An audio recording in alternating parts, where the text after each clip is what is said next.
पिछली बार मावेश के बोलने पे मुझे बैंक से जाके सोने की चिड़िया चुरानी पड़ती है और इसी चक्कर में मेरे पीछे पूरी शहर की पुलिस पड़ गई थी। पर आखिरकार मैं पुलिस से पीछे छुड़ा ही लेता हूँ और मैं मावेश को उसके सोने की चिड़िया दे देता हूँ। अब मैं अपने घर में वापस आ गया था, लेकिन अभी भी एक बात मुझे खाया जा रही थी। मैंने अपनी इस KTM बाइक से शहर में काफी तबाही मचा दी थी और काफी पुलिस वालों को भी मेरे पीछे दौड़ाया था इस बाइक से। और मेरे ख्याल से तो पुलिस वालों ने इस बाइक की तलाशी करना शुरू भी कर दिए होंगे। वो तो अच्छा था कि मैंने इस बाइक की प्लेट नहीं लगा के रखी थी, लेकिन इससे पहले कि पुलिस वालों को इस गाड़ी के बारे में पता चलता, मुझे इस गाड़ी को किसी न किसी तरह छुपाना था। मैं गाड़ी पे बैठता हूँ अपनी, उसे स्टार्ट करता हूँ और स्टार्ट करके सीधा अपने घर से निकल पड़ता हूँ। अब मेरी ऑल्टो के बेचने के बाद यही वो एक गाड़ी थी जिसे मैं डेली यूज के लिए इस्तेमाल कर सकता था, क्योंकि मैंने जो स्कॉर्पियो रिस्टोर की थी उसका एवरेज काफी ज्यादा कम था, तो उसे डेली यूज के लिए इस्तेमाल करना बिल्कुल भी पॉसिबल नहीं था। और मावेश की रॉबरी के लिए मुझे जबरदस्ती बाइक खरीदनी पड़ी। इसको ही लेके अब मुझे चलना था, तो इस बाइक को मैं लेके लगभग आधा घंटा ड्राइव करने के बाद सीधा पहुंच जाता हूँ अरमान भाई की वर्कशॉप में। पहले तो मैंने सोचा कि मुझे इस बाइक को बेच देना चाहिए, लेकिन उससे मेरा काफी ज्यादा लॉस हो जाता। तो इस गाड़ी को सही सलामत रखने के लिए मेरे पास एक और आइडिया था। मैं अरमान भाई की वर्कशॉप में जाता हूँ और वहाँ पे अपनी गाड़ी को पार्क कर देता हूँ। अरमान भाई गाड़ी को देखते बोलते हैं, अच्छा तो इस बार ये गाड़ी बेचना आए हो क्या?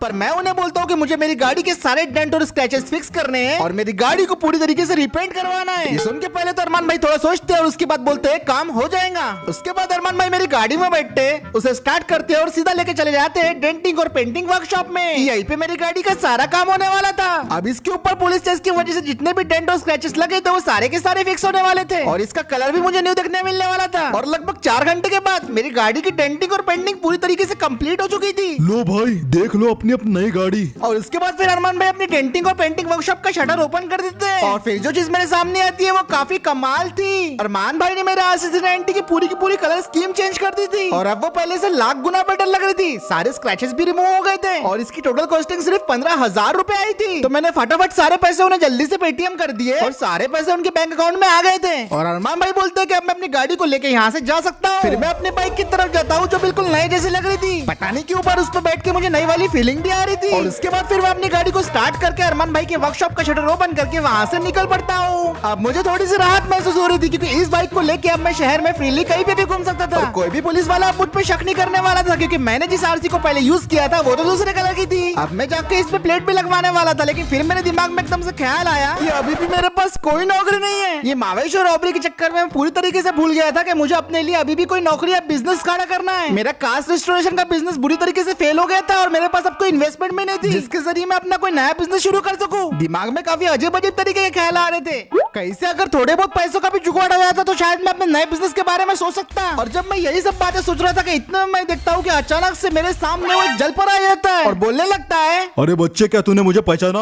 ये जलपरा वही था जिसने मुझे पहले सोने की चिड़िया के लिए एक चैलेंज दिया था। तो मैं उससे पूछता हूँ कि भाई तू यहाँ पे क्या करने के लिए आया है मेरे पास? तो वो मुझे बोलने लगता है, अरे बच्चे मैं तो बस ऐसी हवा में टहल रहा था। तू बता यहाँ पे उदास होके क्यों बैठा है? क्या तू कोई परेशानी में है? अब इतने दिनों में ये पहला बंदा था जिसने मेरी परेशानी के बारे में पूछा था। तो मैं भी भावना में आके इसे सारी बातें बता देता हूँ कि मेरी जिंदगी में अभी कौन सी प्रॉब्लम वगैरह चल रही है। वो सारी बातें ध्यान से सुनता है और उसके बाद मुझे बोलने लगता है, अच्छा बच्चे तो तेरे को सबसे बड़ी प्रॉब्लम पैसे की है। तेरी ये प्रॉब्लम मैं सॉल्व कर सकता हूँ। अब ये सुन के मेरे दिमाग के घंटे बजने शुरू हो जाते और मैं बोलता हूँ भाई कैसे कैसे मेरी मदद करो प्लीज, मुझे सख्त जरूरत है पैसे की अभी। तो ये सुन के वो मुझे बोलने लगता है, अरे बच्चे तेरे प्रॉब्लम सॉल्व तो हो जाएंगी, लेकिन तुझे उसके लिए मेरा एक चैलेंज करना होगा। मैं उससे पूछता हूँ कि क्या करना होगा मुझे, पर वो मुझे बोलने लगता है कि अगर तुझे पैसा चाहिए तो तुझे कोई सवाल का जवाब नहीं मिलेगा, बस हाँ या ना बोल। अब मुझे पैसे की सख्त जरूरत थी तो मैं उसे हाँ बोल देता हूँ और जैसे मैं उसे हाँ बोलता हूँ वो मुझे आगे आने को बोलता है और जैसे मैं आगे आता हूँ वो एक मैजिकल स्मोक क्रिएट कर देता है और मुझे कुछ अजीब सा महसूस हो रहा था। और जैसे ही वो मैजिकल स्मोक हटता है तो उसके बाद मैं देखता हूँ कि मैं दूसरी जगह पे पूरी तरीके से टेलीपोर्ट हो चुका हूँ। वो मुझे शहर के बिल्कुल दूर लेके आ गया था और वो मुझे फिर बोलने लगता है, तो बच्चे ये है वो चैलेंज जिसे तुझे पार करना है। अगर तू इसे पार कर लेता है तो तुझे मिलेंगे बहुत सारे पैसे,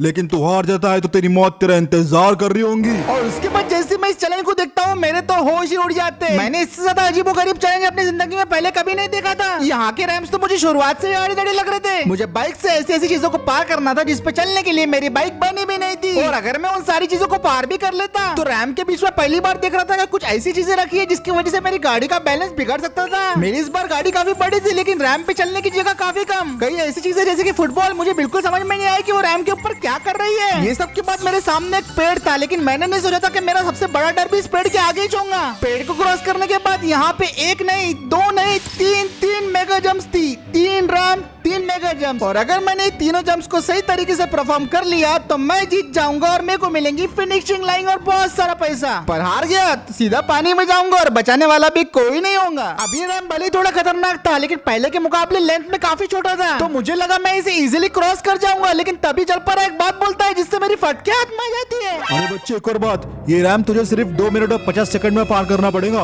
अगर 1 सेकंड भी ज्यादा लगा तो तू हार जाएगा। अब ये सुन के मैं पूरी तरीके से घबरा गया था, लेकिन ये चैलेंज मैंने एक्सेप्ट कर लिया था, तो अब इसे किसी भी तरह कंप्लीट करना ही था। और अब मुझे जलपरा बोलता है कि 5 मिनट में तेरा चैलेंज शुरू हो जाएगा। अब मैं अपने बाइक पे बैठ के रैम चैलेंज के लिए तैयार था और गाड़ी के टिक टिक के साथ ही चैलेंज स्टार्ट हो जाता है। मैं शुरुआत में अपनी स्पीड ज्यादा रखने की कोशिश कर रहा था, लेकिन मुझे स्पीड कम करनी पड़ती है क्योंकि सामने स्लोप वाला रैम था, और वहाँ पे मैं फिर स्लोली अपने आगे गाड़ी को बढ़ाते जाता हूँ। यहाँ पे ढलान भी थी और एक बहुत भयंकर टर्न भी था जहाँ पे मैं बहुत मुश्किल से अपनी गाड़ी को मोड़ पाता हूँ। लेकिन मेरे यहाँ पे KTM के स्ट्रॉन्ग ग्रिप वाले टायर काफी काम में आ रहे थे और वो बहुत अच्छी तरीके से ग्रिप दे रहे थे मुझे, और ऐसे ही मेरा पहला पड़ाव पार हो जाता है। दूसरे पड़ाव का रास्ता काफी सीधा था तो मैं स्पीड बढ़ा देता हूँ, पर जब मेरी गाड़ी यहाँ पर रबर के प्लेटफॉर्म पे आती है बुरी तरीके से हिलने लगती है। मैक्सिमम झटके तो सस्पेंशन ने संभाल लिए थे, पर मैंने भी पूरी जान लगा दी थी अपनी स्टेबल रखने में गाड़ी। रबर के प्लेटफॉर्म को मैंने सक्सेसफुली पार कर लिया था, लेकिन जब मैं अगले पड़ाव की तरफ जाता हूँ तो मेरा दिमाग खराब हो जाता है। रैम के बीचों बीच कोई मशीन रखी हुई थी और आगे जाने की बिल्कुल भी जगह नहीं थी, बस थोड़ा सा करंट बचा हुआ था। अब मुझे समझ में नहीं आ रहा था कि मैं क्या करूँ। टाइम में मेरे पास सिर्फ अब 2 ही मिनट रह गए थे। मैंने पूरी हिम्मत जुटाई और गाड़ी को आगे ले जाने लगा, और बिल्कुल मशीनों की साइड से बिल्कुल करंट से मैं अपनी गाड़ी को आगे लेके जा रहा था। मैं 1 इंच भी हिलता तो मेरी गाड़ी सीधा पानी में गिर जाती, पर फॉर्चुनेटली मैंने वो गैप को पार कर लिया और मैं वहाँ से निकल आया। अब मैं फुटबॉल की तरफ आ गया था, जहाँ मैं फुटबॉल से बचते हुए इस गोल बनी हुई रिंग को किसी तरह पार कर रहा था। ये भी काफी ज्यादा स्लिपरी और मुश्किल था मेरे लिए, इसलिए यहाँ पे मुझे बाइक को काफी स्लोली और अच्छे से आगे बढ़ाना पड़ रहा था। रिंग्स छोटी बड़ी और अनइवन थी, जिसकी वजह से बड़ी दिक्कत हो सकती थी, लेकिन मैंने वो रिंग्स को भी पार कर लिया अपने सक्सेसफुली बाइक से। 1 मिनट और 32 सेकंड रह गए थे मेरे पास और मैं बेकर रैम की जंप की तरफ पहुंच गया था। मैंने अपनी बाइक की फुल रफ्तार बढ़ाई और उसे रैम से जंप करवा दिया, पर लैंडिंग में एक बड़ा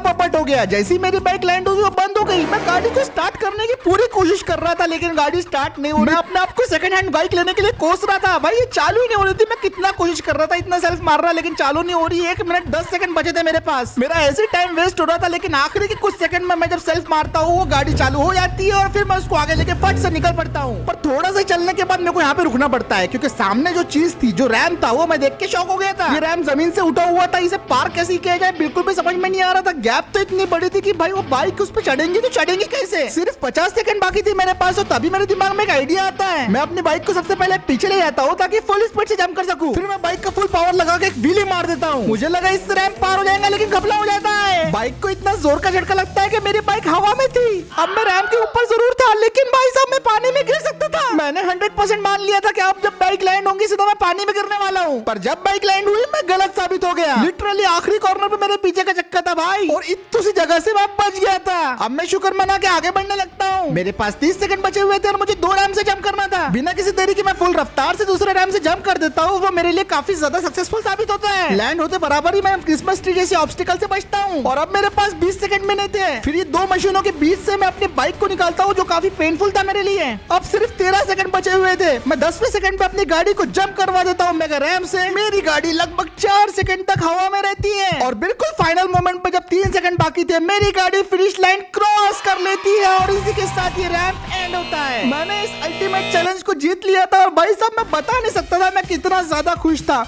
मुझे यकीन नहीं हो रहा था कि मैंने इतने कम टाइम में इतने बड़े रैम को कंप्लीट कर लिया था। मैं दिल ही दिल में अपने बाइक को शुक्रिया कर रहा था, क्योंकि भाई इसने बहुत साथ दिया था मेरा। मुझे बाइक के ऊपर गुस्सा भी आ रहा था, क्योंकि मेरी बाइक का इंजन लगभग रास्ते के बीचों बीच बंद हो गया था, लेकिन इसने मेरा खूब साथ दिया था, जिसकी वजह से मैं काफी खुश था। और फिर थोड़ी देर के बाद वहाँ पे जलपरा आ जाता है। पहले तो वो मुझे घूरते हुए देखता है और फिर बोलने लगता है, वाह बच्चे वाह, लगता है देखो बच्चा बोलना बंद करना पड़ेगा। मैंने जलपरा को बोला मैं रैम जीत गया तो मुझे पैसे तो मिलेंगे ना। हाँ बिल्कुल बिल्कुल, रैम जीता है तो तुझे पैसे तो बिल्कुल मिलेंगे। मैं ये सुन के काफी ज्यादा एक्साइटेड था, और फिर उसके बाद अपना जलपरा जादू करने लगता है और कुछ मंत्र बोलने लगता है, और उसके बाद जलपरा अपने जादू से वहाँ पे 30 लाख रुपए लेके आ जाता है। और महीनों बाद मैंने इतना सारा पैसा देखा था और मुझे यकीन नहीं आ रहा था कि मैं इतना सारा पैसा जीत चुका हूँ। ये ले बच्चे तेरा इनाम।